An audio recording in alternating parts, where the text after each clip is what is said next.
이제 그 난이도가 높은 주제로 좀 넘어가 보도록 하겠습니다. 네, 어떤 주제냐면은 그 총리실이 이제 설명 자료를 내놓았는데 어떤 거냐면은 그 김어준 씨가 뉴스공장에서 한 발언을 두고 어떤 거냐면 대통령이 순방 기간에 중동 사태와 관련해 가지고 뭔가 정부의 대처가 미비했다 이렇게 하니까 총리실에서 사실과 다르다고 하면서 어떻게 보면은 상세한 설명이 남긴 자료를 내놨는데 오랫동안 시사를 관찰해 오신 우리 김성환 평론가님의 고견이 너무 궁금합니다.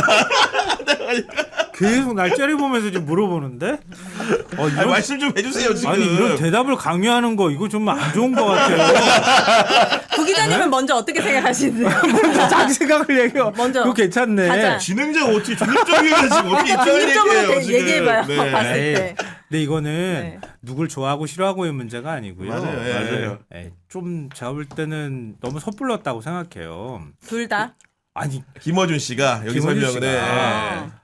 지적을 하고 물론 이제 공개적으로 뭔가 총리가 막 움직여서 대책회의를 하고 뭐 비상 무슨 경제회의를 소집하고 막 이렇게 하는 걸 모습을 못 봐서 오해했을 수도 있다고 생각하지만 네. 그렇다 하더라도 아무 일 안 한 것처럼 해버리거나 대통령이 없는 상황에서 총리가 제 역할을 수행하지 못하는 것처럼 비판하는 거는 좀 너무 앞서갔던 거 아닌가 싶어요. 이거는 어떤 정치적 해석과 의견에 관한 문제가 아니라 사실관계에 관한 문제거든요. 그쵸. 그러니까 만약 그렇게 비판할 것 같으면 뭐 총리실에 취재 기자도 있으니까 총실에 취재를 한다거나 이렇게 해서 그걸 가지고 비판을 했으면 되는데 맞아요. 네. 마치 대통령 없으면 아무것도 안 한 것처럼 얘기해버리면 국민의힘이 공격하는 논리랑 똑같은 얘기를 하게 되는 거잖아요. 네. 그러니까 총리실에서 화들짝 놀라가지고 반박하는 자료까지 지금 낸 상황이에요.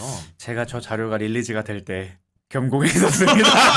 여기 듣고 하고 있어. 그럼 저쪽으로 물어봤어야지. 왜 나한테 물어봐? 와 이게 딱 뜨자마자 식은땀이 나기 시작하면서 나는 누구인가 여긴 어딘가 생각이 들었는데 뭐 물론 그 방송에서 어떻게 보면 잘못된 사실관계 얘기한 건 잘못했죠. 근데 이제 굳이 그 보도 자료까지 뿌려가면서 네. 어떻게 보면은 이렇게 해야 되는가? 서로 좀 안 싸웠으면 좋겠어요. 아니 근데 제가 보면은 저도 보도자료를 많이 보는 기자이기 때문에 이 보도자료를 보면서 놀랬던 부분이라는 거는 굵은 글씨와 밑줄이 등장을 하는데 일단 어떤 거냐면 발언 내용을 두고 이렇게 등장을 했는데 네. 김어준 씨의 말은 여러분들 듣는 분들 아시겠지만은 굉장히 이렇게 원고 지향형으로 하는 게 아니라서 맞아요. 본인의 생각을 정리해가면서 얘기하는 스타일이라 비유가 많아요.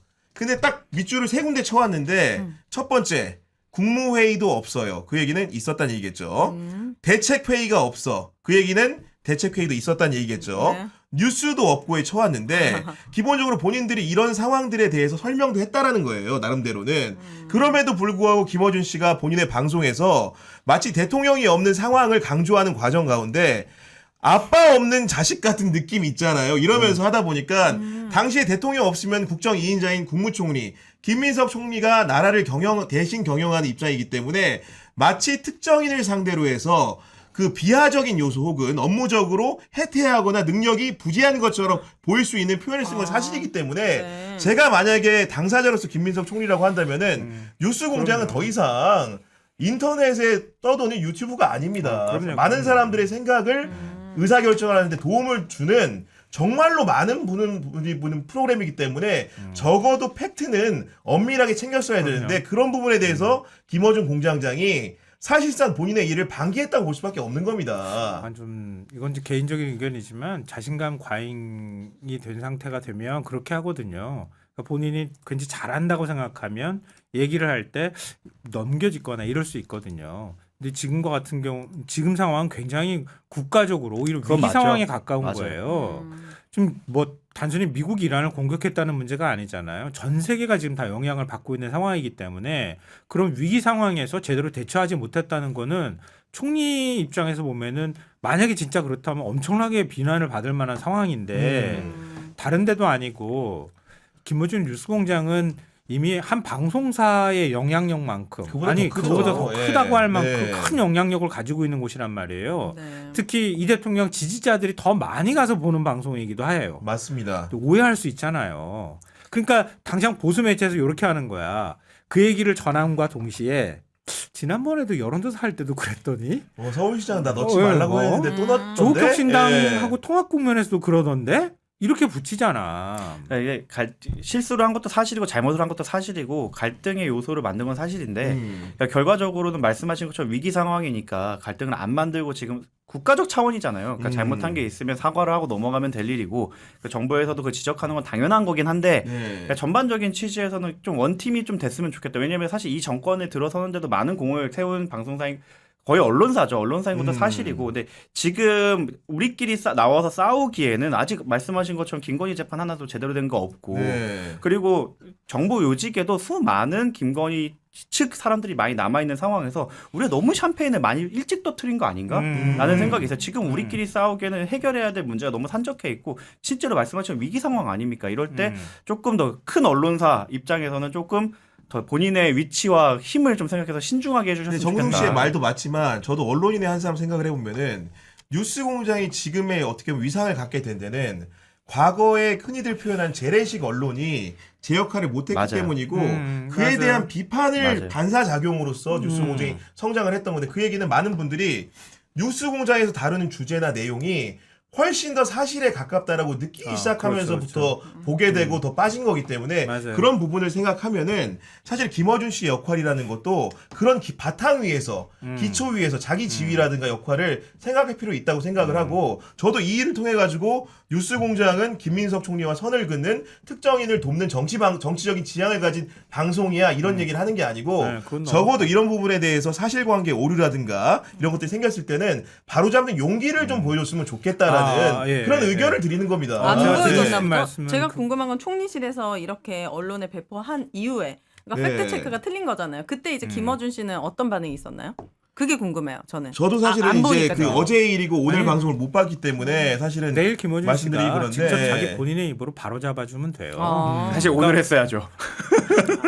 근데 계속 본인이 계속 방송하는 건 아니니까 자기 프로그램들이 계속 돌아가잖아요. 그러니까 누구나 완벽하지 않아요. 언론도 완벽할 수는 없어요. 네. 그러니까 실수할 수도 있고 또 본인이 잘못 판단할 수도 있거든요. 사과를 해야 돼요. 사과를. 네, 그렇게 하고 내일 본인이 직접 방송 진행할 때 사실은 내가 이런 부분에서 신중치 못했다거나 아니면 사실관계를 잘못 확인했다거나 이렇게 해서 총리실의 반박 내용이나 이런 것들 충분히 전해주면 돼요. 그쵸. 그러면 오해가 또 없어지잖아요. 그럼요. 네. 네. 네, 그렇게 하길 바라요 저는. 네. 저도 그 어떻게 보면 진보 매체 중에서 거의 가장 탑 매체인 그 책임감을 갖고 이번 사건에 대해서는 조금 사과를 제대로 해주셨으면 좋겠다. 그래야 우리가 다시 신뢰를 하고 서로 원팀으로 나아갈 수 있지 않을까 네. 생각합니다. 지금 한라사님이 슈퍼챗 보내주시면서 쓴소리도 저에게 주셨습니다. 네. 패널이나 앵커 등 방송인들이 너무 이제 김어준 눈치를 본다고 이렇게 해주셨는데 눈치 안 보는데요. 저는.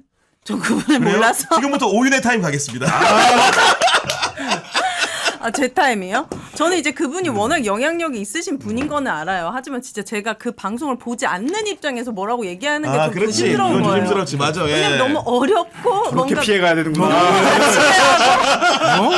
그분의 이름이랑 이런 건 너무 유명하지만 제가 진짜 그분에 대해서는 한 번도 생각해 본 적이 없어가지고. 아니, 저도 사실은 방송을 챙겨보는 입장은 아닌데요.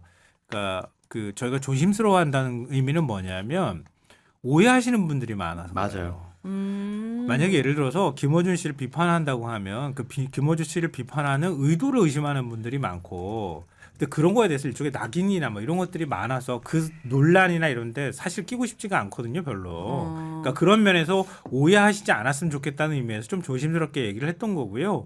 내용적인 측면에서 뭐 할 얘기 다 했구만 뭐 제가 볼 땐. 네. 저희는 저는 말 다 했어요. 저는 구경 기자의 논점에 많이 맞춰줬을 힘들어 보이시는데 뿐이에요. 지금 아니 머리가. 저는 구경 기자가 다 얘기한 거예요 저는 이게 지금. 팩트 같은 경우 명백하고 기자로서는 용납이 안 되는 얘기라고 생각을 그건 하는 맞아요. 게 사실 총리실의 보도자료 소개해 드릴게요. 아무것도 뭐 안 한 것처럼 이제 총리실 느꼈을 테니까 실제로 총리실은 중동 상황이 발발한 이후에 네. 오후에 비상 점검을 위한 관계장관 회의를 3일절부터 4일까지 나흘 연속했다는 겁니다. 그리고 3월 3일에는 국무회의를 실제로 개최를 했다는 거예요. 그리고 재외공관장 회의도 3월 3일 날 했다는 겁니다. 그러면은 중간에 또 2월 28일, 3월 1일, 3월 2일, 3월 4일에는 상황 점검 회의도 열었고 심지어는 관계기관 합동 비상대응반도 가동했는데 이런 여러 가지 일이 있음에도 불구하고 김어준 씨는 본인 방송에서 국무회의 없어요.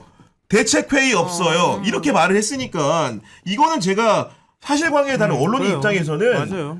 만약에 조선일보가 이렇게 했다고 하면은 우리 정부가 어떻게 대응을 했을까요? 그렇죠. 반박했겠죠. 아니 적극적으로. 이 정도로 대응을 했을까요? 그럼요. 네. 그러니까 그런 데 있어서는 아무리 내 편이니 아니니 이런 그 관계라 하더라도 그걸 구분하지 말아야죠. 그리고 오히려 더 그걸 바로잡는 용기가 있는 게 더 많은 사람들한테 박수를 받을 거예요. 그리고 겸공은 언론사이기도 하잖아요. 맞아요. 언론사로서의 네. 역할이 있는 거니까 그 기자님께서 말씀하신 것처럼 사실관계가 틀린 부분에 대해서는 바로 잡고 팩트 체크하고 저는 사과를 해야 된다고 생각해요. 그래야 더 다음 단계로 나갈 수 있고 불필요한 오해가 안 생기기 위해서라도 사과를 해야 된다고 생각을 합니다. 그 눈치 보냐고 하지만 저는 거기 나가잖아요. 거기선 뉴구승이에요. 뉴구승. 와, 저 네. 거기는 뉴구승 그렇구나. 채팅이 너무 빨라서 읽을 수도 없게 뉴구승으로 되어 있고 여기서는 네. 또 네 그렇게 되네요. 어. 이름이 구승이야 근데.